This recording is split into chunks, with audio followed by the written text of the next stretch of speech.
नमस्कार, मैं आपके साथ सचिन पाटिल। आप देख रहे हैं NH24/7 और बहुत स्वागत है आपका हमारी खास पेशकश में 40 साल संगठन बेमिसाल।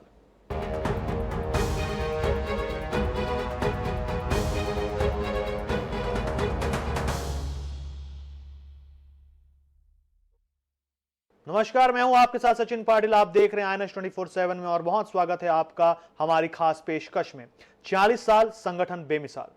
4 दशक में लोकसभा की 2 सीट से 303 सीटों का ऐतिहासिक सफर, दायित्व, देश को आगे बढ़ाने का, परीक्षा हर संकल्प को पूरा करने की, चुनौती और सम्मान के 40 साल। बीजेपी अपना 46वां स्थापना दिवस मना रही है। मध्य प्रदेश की राजधानी भोपाल में बीजेपी के प्रदेश कार्यालय में पार्टी का 46वां स्थापना दिवस धूमधाम से मनाया गया। मध्य प्रदेश बीजेपी के प्रदेश अध्यक्ष और खजुराहो सांसद विष्णु दत्त शर्मा ने ध्वज फहराया, भारत माता और महापुरुषों की प्रतिमा पर माल्यार्पण कर नमन किया। इस मौके पर सभी पदाधिकारियों और कार्यकर्ताओं को संगठन को मजबूत करने का संकल्प दिलाया गया। बीजेपी के 46वें स्थापना दिवस के मौके पर आयोजित कार्यक्रम के दौरान प्रदेश अध्यक्ष विष्णु दत्त शर्मा ने कहा कि आज बीजेपी का 46वां स्थापना दिवस है, जिसे एक पावन पर्व रूप दिया है। यह दिन प्रत्येक कार्यकर्ता के लिए ऐतिहासिक दिन है। आज बीजेपी दुनिया की सबसे बड़ी राजनीतिक दल है। भारत के हर गरीब के जीवन को बदलने का संकल्प जो पंडित दीनदयाल उपाध्याय, श्यामा प्रसाद मुखर्जी ने लिया था।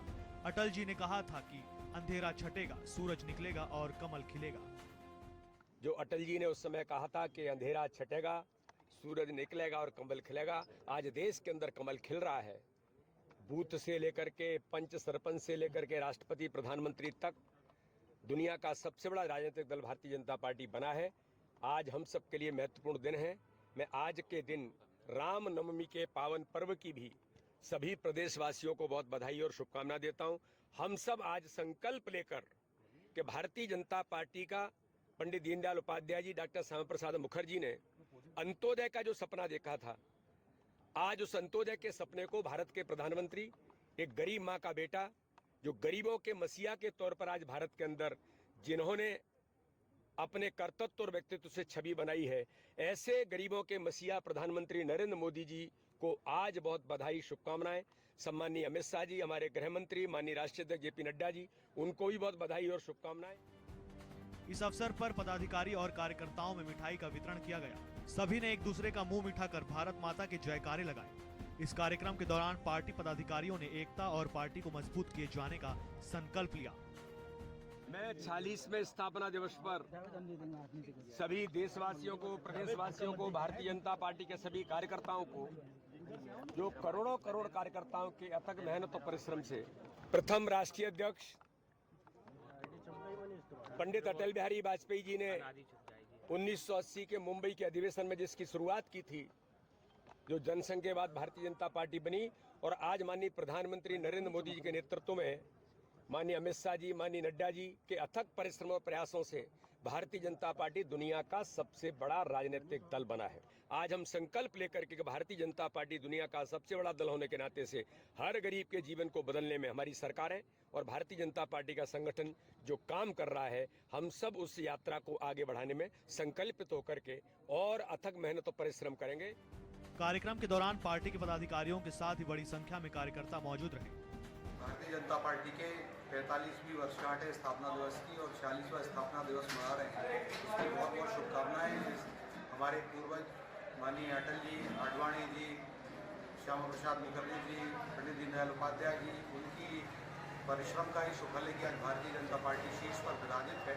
जिस प्रकार से भारतीय जनता पार्टी का 2 सीटों से और 9% का वोट शेयर 1984 के चुनाव में आया था, आज हम लगातार 3 बार से पूर्ण बहुमत की सरकार चला रहे हैं। माननीय प्रधानमंत्री श्री नरेंद्र मोदी जी के नेतृत्व में भारतीय जनता पार्टी आज शीर्ष पर विराजित है। आज विश्व के सबसे बड़ा राजनीतिक दल होने का गौरव हमें प्राप्त है। पुनः अनेक शुभकामनाएं भारतीय जनता पार्टी के समस्त कार्यकर्ताओं को, देशवासियों को। मध्य प्रदेश बीजेपी का संगठन आदर्श संगठन के रूप में जाना जाता है। पार्टी ने भी संगठन को मजबूत करने और कार्यकर्ताओं को सक्रिय करने के लिए वर्षवार कार्यक्रम आयोजित करने की सूची भी जारी की है। Bureau report, INH news Bhopal. Bhajpa इस साल अपना 46वां स्थापना दिवस मना रही है। 4 दशक में पार्टी ने लोकसभा में 2 सीटों से 330 सीटों का रिकॉर्ड भी बनाया। कई राज्यों में भारतीय जनता पार्टी सत्ता में है। 4 दशकों के बीजेपी के सफर पर देखिए हमारी खास रिपोर्ट। भले ही बीजेपी की स्थापना 6 अप्रैल 1980 को हुई, लेकिन इसका इतिहास भारत जनसंघ से जुड़ा है। डॉक्टर श्यामा प्रसाद मुखर्जी ने पाकिस्तान और बांग्लादेश में हिंदू अल्पसंख्यकों पर कथित अत्याचार पर भारत के चुप रहने पर जवाहरलाल नेहरू मंत्रिमंडल से इस्तीफा दिया और 21 अक्टूबर 1951 को भारतीय जनसंघ की स्थापना की। डॉक्टर मुखर्जी के नेतृत्व में जनसंघ ने कश्मीर को विशेष अधिकार देने का विरोध किया। उन्हें जेल में डाल दिया गया, जहां उनकी संदिग्ध परिस्थितियों में मौत हो गई।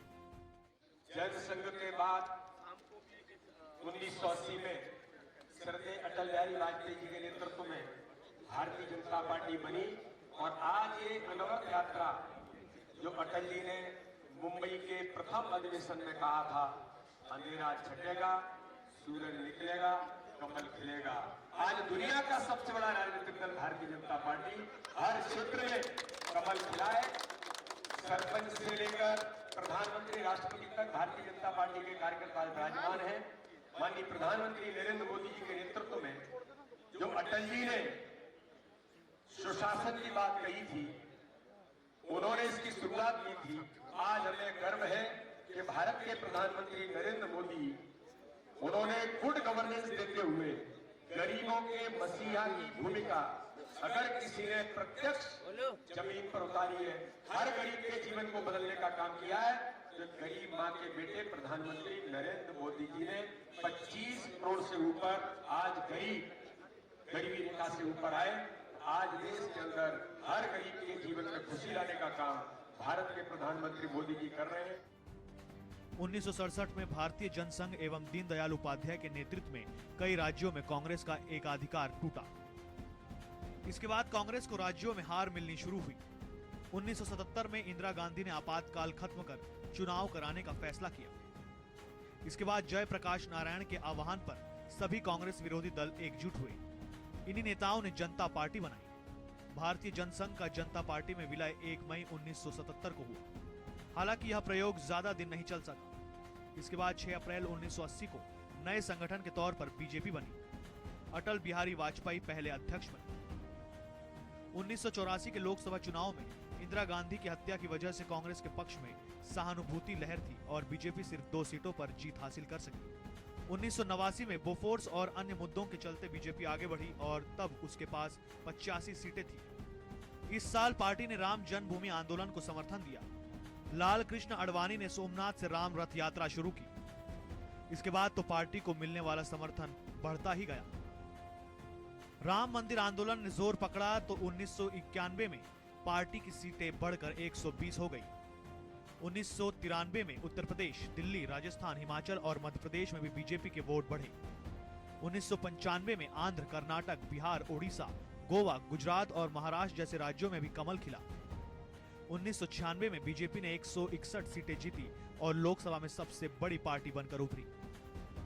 अटल बिहारी वाजपेयी प्रधानमंत्री बने, पर बहुमत नहीं होने से 13 दिन में ही सरकार गिर गई। 1998 के मध्यावधि चुनाव में बीजेपी ने सहयोगी दलों के साथ एनडीए बनाया और सत्ता में आई। 1999 में अन्ना द्रमुक ने समर्थन वापस ले लिया और सरकार गिर गई। अक्टूबर 1999 में एनडीए ने 303 सीटें जीती और स्पष्ट बहुमत हासिल किया। बीजेपी 183 सीट जीतकर सबसे बड़ी पार्टी बनी थी। 2004 में वाजपेयी के नेतृत्व में इंडिया शाइनिंग का नारा दिया गया, पर चला नहीं। कांग्रेस के 222 की तुलना में उसे 186 सीटें ही मिली। 2009 में बीजेपी की सीटें घटकर 116 रह गई। 2014 में बीजेपी ने नरेंद्र मोदी के नेतृत्व में 282 सीटें जीती और 543 में से एनडीए ने 336 सीटों पर जीत हासिल की। मोदी 26 मई 2014 को देश के 15वें प्रधानमंत्री बने। 1984 के बाद पहली बार किसी पार्टी को लोकसभा में बहुमत मिला था। इसके बाद बीजेपी ने 2019 में 330 सीटों पर जीत हासिल की और इतिहास रच दिया। 2024 के चुनाव में बीजेपी को 240 सीटें मिली और नरेंद्र मोदी फिर प्रधानमंत्री बने।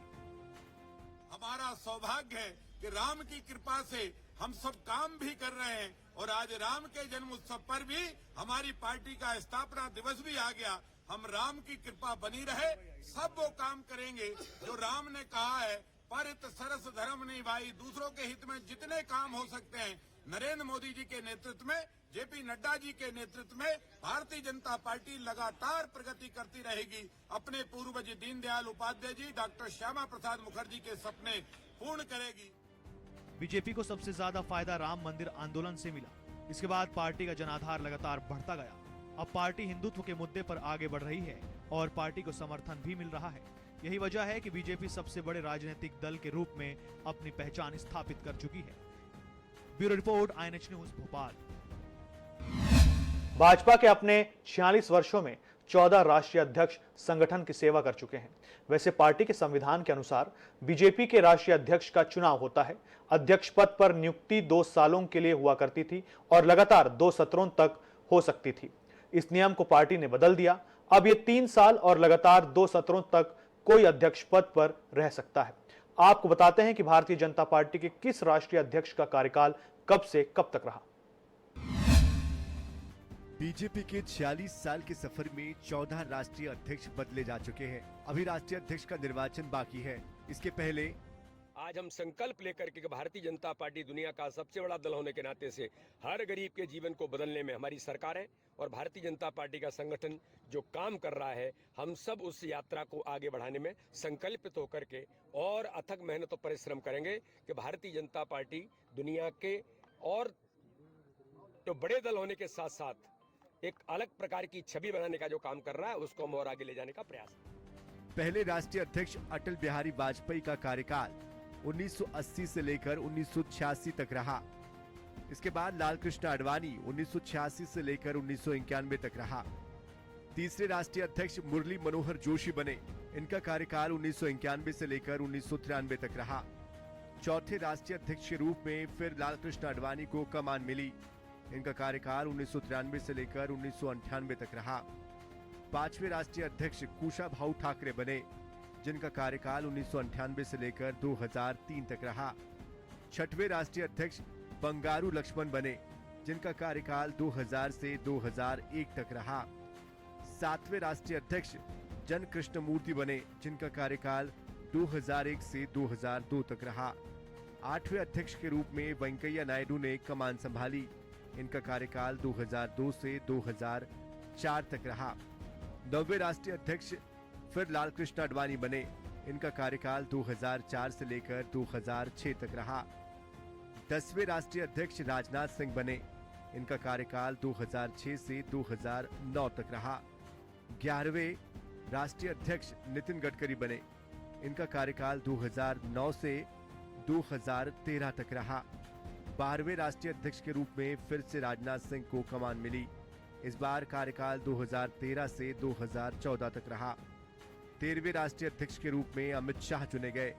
इनका कार्यकाल 2024 से 2020 तक रहा।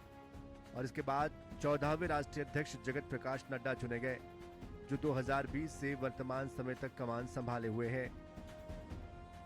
40वें स्थापना दिवस के अवसर पर आज हम सब प्रत्येक बूथ पर प्राथमिक सदस्यों के सम्मेलन के साथ आज इस अभियान की हमारी शुरुआत हो रही है। मैं सबको पुनः बहुत बधाई, शुभकामनाएं देता हूं, सभी देशवासियों को, प्रदेशवासियों को, भारतीय जनता पार्टी के सभी कार्यकर्ताओं को और मेरे मीडिया के मित्रों को भी मैं आप सबको बहुत बधाई, शुभकामनाएं देता हूं। बीजेपी अपना 40वां स्थापना दिवस मना रही है। केंद्र की एनडीए सरकार की अगुवाई कर रही बीजेपी का जन्म कैसे हुआ, इसका नाम कैसे पड़ा, भारतीय जनसंघ क्या है, जिसके पीछे एक लंबी कहानी है, एक ऐसा इतिहास है जो आज अपने स्वर्णिम काल में है। सबसे पहले हम आपको बताते हैं कि बीजेपी का गठन कैसे हुआ। इस गठन के पहले क्या महत्वपूर्ण कवायद हुई। 30 जनवरी 1948 को महात्मा गांधी की हत्या के बाद आरएसएस के भीतर इस बात को लेकर मंथन चल रहा था कि राजनीति में हिस्सा लिया जाए, राजनीतिक दल का गठन किया जाए। इस मंथन के बाद श्यामा प्रसाद मुखर्जी और आरएसएस के कुछ प्रचारकों ने भारतीय जनसंघ का गठन किया। आरएसएस खुद राजनीति में भाग नहीं लेना चाहता था। हालांकि आरएसएस के प्रचारकों में प्रोफेसर राजेंद्र सिंह, बाला साहेब देवरस, नानाजी देशमुख, दीनदयाल उपाध्याय और अटल बिहारी वाजपेयी आरएसएस को सीधे तौर पर राजनीति में हिस्सा लेने के पक्ष में थे। संघ के तत्कालीन सरसंघ चालक एमएस गोलवलकर ने इससे इनकार कर दिया था। इस इसके बाद अक्टूबर 1951 में जब भारतीय जनसंघ का गठन हुआ, तब आरएसएस के कई प्रचारक इसमें शामिल हुए थे। आपातकाल के बाद विपक्षी दलों ने कांग्रेस के खिलाफ एकजुट होकर लड़ने का फैसला किया। इसमें से 4 दलों कांग्रेस ओ, भारतीय जनसंघ बीजेएस, सोशलिस्ट पार्टी और भारतीय लोकदल बीएलटी ने मिलकर जनता पार्टी बनाई। कांग्रेस फॉर डेमोक्रेसी जैसे कुछ संगठन भी इसमें शामिल हो गए। इसे जनता पार्टी का नाम दिया गया। साल 1977 के लोकसभा चुनाव में जनता पार्टी ने सरकार बनाई। पहले मोरारजी देसाई और फिर चौधरी चरण सिंह के नेतृत्व में जनता पार्टी की सरकार अपना कार्यकाल पूरा नहीं कर सकी। 2 सितंबर 1979 को जनता पार्टी की राष्ट्रीय कार्यकारिणी की बैठक हुई। इस बैठक में भी बड़ा मुद्दा यही था कि जनसंघ के सदस्य क्या आरएसएस की गतिविधियों में हिस्सा ले सकते हैं। उस वक्त जनता पार्टी के अध्यक्ष तत्कालीन आरएसएस प्रमुख देवरस से मिले। सांसदों और विधायकों को संघ की गतिविधियों में शामिल होने से रोकने का सुझाव दिया। 1980 के लोकसभा चुनाव में जनता पार्टी की हार हुई। इंदिरा गांधी के नेतृत्व में कांग्रेस सत्ता में आ गई थी। जनता पार्टी की हार के बाद जगजीवन राम और कुछ अन्य नेताओं ने आरएसएस के कार्यक्रमों में शामिल होने का मुद्दा उठाया। 21-22 मार्च 1980 को आयोजित अखिल भारतीय प्रतिनिधि सभा की बैठक में इस मुद्दे पर चर्चा हुई। बैठक से पहले ही जनता पार्टी के संसदीय बोर्ड ने 19 मार्च 1980 को बहुमत से फैसला किया कि पार्टी का कोई भी पदाधिकारी या नेता आरएसएस के कार्यक्रमों में हिस्सा नहीं ले सकता। इस दौरान जनता पार्टी के नाम और उसके चुनाव चिन्ह पर भी कब्जा लेने के लिए लड़ाई छिड़ गई। अगस्त 1979 में चौधरी चरण सिंह के गुट ने चुनाव आयोग से कहा कि उनके खेमे को असली जनता पार्टी घोषित किया जाए। सितंबर 1979 में चुनाव आयोग ने जनता पार्टी सेकुलर को एक नया चुनाव चिन्ह दिया और राष्ट्रीय पार्टी के रूप में मान्यता दे दी। इसके बाद जनता पार्टी सेकुलर का नाम बदलकर लोकदल करने का दबाव बनाया गया। इस तरह जनता पार्टी पर कब्जे की लड़ाई और तेज हो गई। 6 अप्रैल 1980 को जनता पार्टी में शामिल भारतीय जनसंघ के खेमे में अटल बिहारी वाजपेयी को दिल्ली में आयोजित कार्यक्रम में अपना अध्यक्ष चुन लिया। वाजपेयी के गुट ने यह दावा किया कि वो असली जनता पार्टी है और उसने चुनाव आयोग के दरवाजे पर दस्तक दे दी। इस बीच चंद्रशेखर की अगुवाई वाला खेमा भी चुनाव आयोग के पास जा पहुंचा। चुनाव आयोग ने 24 अप्रैल 1980 को सभी दावों और प्रतिदावों पर विचार करने के बाद जनता पार्टी के चुनाव चिन्ह को फ्रीज कर दिया। आयोग ने जनता पार्टी के नाम के आगे भारतीय जोड़ दिया और वाजपेयी की अगुवाई वाले गुट को राष्ट्रीय पार्टी के रूप में मान्यता दे दी। इसके साथ ही बीजेपी को कमल का चुनाव चिन्ह भी आवंटित कर दिया गया। हालांकि इसके विरोध में चंद्रशेखर के गुट ने सुप्रीम कोर्ट का दरवाजा खटखटाया। इस तरह बीजेपी बनी और लगातार आगे बढ़ती गई। बीजेपी के गठन के बाद साल 1984 में जब लोकसभा चुनाव हुए, उस समय पार्टी को केवल 2 सीटें ही मिली थी। इसके बाद राम मंदिर आंदोलन शुरू हुआ। आंदोलन का असर ऐसा कुछ पड़ा, 1989 के चुनाव में 80 से ज्यादा सीटें भारतीय जनता पार्टी ने जीती थी।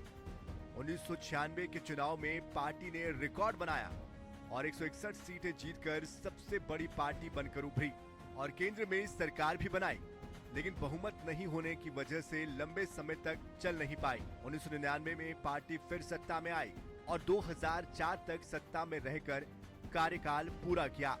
इसके बाद पार्टी ने नरेंद्र मोदी के नेतृत्व में लगातार तीसरी बार केंद्र की सत्ता पाई और आज भी सत्ता पर काबिज है। Bureau report INS 24/7 Bhopal.